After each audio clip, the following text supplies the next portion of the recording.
Vamos responder a uma pergunta que nos chegou aqui. O Padre Pio, São Pio de Pietrelcina, foi também investigado por pessoas do Vaticano? A resposta é sim, e duramente. Ele foi terrivelmente perseguido. Toda a perseguição começa por causa dos fenômenos místicos do Padre Pio. O Padre Pio tinha chagas, o Padre Pio tinha dons proféticos, ele via a alma das pessoas. Era uma coisa impressionante, isso estava correndo muito. E havia um bispo que não levava lá uma vida muito boa, já vamos tratar sobre isso, que começou a caluniar o Padre Pio. Entre as coisas que dizia dele, esse bispo, e espalhou por algumas pessoas de má intenção, era que o Padre Pio recebia muitas mulheres, as suas filhas espirituais. E o Padre Pio provavelmente fazia coisas indecentes com todas elas. Imagine o absurdo de que o Padre Pio foi acusado. Ele, Padre Pio. Tudo começa em 1921, mas o auge é 1931. Nesse ano de 1931, o Padre Pio recebe uma carta vinda do Vaticano. Na carta está escrito que ele estava proibido de celebrar missas públicas e atender confissões. Uma pessoa que acompanhou o Padre Pio muito de perto, chamado Emanuele Brunato, estava presente no fato. Quem que é esse Emanuele Brunato? Era um que tinha levado uma vida péssima, até que em certo momento, lá por 1919, ele ouve falar do Padre Pio, viaja para se confessar com o Padre Pio e muda a vida. A partir daí a vida dele é o Padre Pio, um homem providencial. Já vou entender por quê. Esse Emanuele Brunato, que não era sacerdote, mas ele acompanhava o Padre Pio todos os dias, estava sempre lá com o Padre Pio. Até podia entrar no convento dos capuchinhos. Ele estava quando o Padre Pio recebeu a carta. O Padre Pio pegou a carta nas mãos, abriu, uma carta selada, leu-a sem mexer um músculo, fisionomia impávida.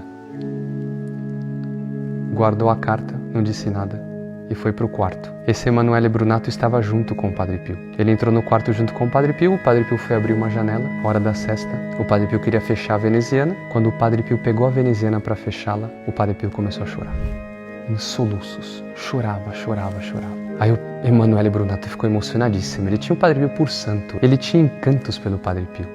Ele amava o Padre Pio com toda a alma dele e ele sabia da integridade do Padre Pio. É o próprio Emanuele Brunato que conta. Ele disse: eu me ajoelhei nos seus pés, eu abracei de joelhos. Meu Pai, já sabes quanto te amamos, que o nosso amor te sirva de consolo. E a resposta do Padre Pio foi dura. Mas se entende por que a dureza, porque ele não está preocupado consigo mesmo. Mas não entendes, meu filho? Eu não choro por mim. Terei menos trabalho e mais mérito. Ou seja, estou sendo perseguido, eu vou ter menos trabalho, não posso celebrar missa, não posso atender confissões, vou ter o mérito da perseguição. Mas eu choro por todas essas almas que se verão privadas do meu testemunho, precisamente pelas pessoas que deveriam defendê-las. Ou seja, ele está proibido de fazer esse apostolado por pessoas do Vaticano, que eram aquelas que deveriam proteger quem precisava do Padre Pio. Emanuele Brunato não parou. Ele já tinha feito uma série de obras defendendo o Padre Pio, até que em 1932 ele escreveu um livro bomba. O livro se chama Os Anticristos na Igreja de Cristo, na qual ele fazia uma lista dos personagens que estavam perseguindo o Padre Pio, dizendo como era a vida de cada um deles. Isso teve um efeito imenso, porque logo no ano seguinte, o Padre Pio pôde voltar a celebrar missa. Toda a perseguição contra ele ruiu, e o Papa Pio XI afirmou ter sido a primeira vez na história da Igreja que o Santo Ofício voltava atrás em seus decretos, por causa de um livro, no qual era mostrada a verdade a respeito daqueles que estavam perseguindo o Padre Pio. Bem, e os arautos do Evangelho? Que semelhança tem com isso? Vão descobrir, porque baseado numa crônica de todos os fatos do comissariado dos arautos do Evangelho, baseado num dossiê arquibem documentado, foi escrito um livro. Também uma pessoa fez isso, escrever um livro mostrando a verdade, tanto a respeito dos arautos, quanto a respeito de algumas pessoas que estavam acusando os arautos. Um caso muito parecido com o do Padre Pio. E sobre isso nós gravamos um podcast muito importante que você deve assistir, porque faz parte da história da Igreja.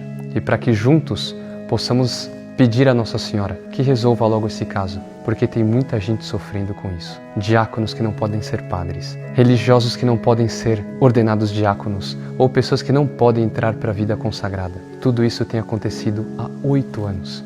E por fim, chegou o momento de esclarecer as pessoas que têm perguntado tanto sobre esse caso. Se você quer receber o link para acompanhar esse podcast, digite verdade e saberá a verdade sobre o caso do comissariado dos Arautos do Evangelho. Que Nossa Senhora lhe ajude muito. Salve Maria!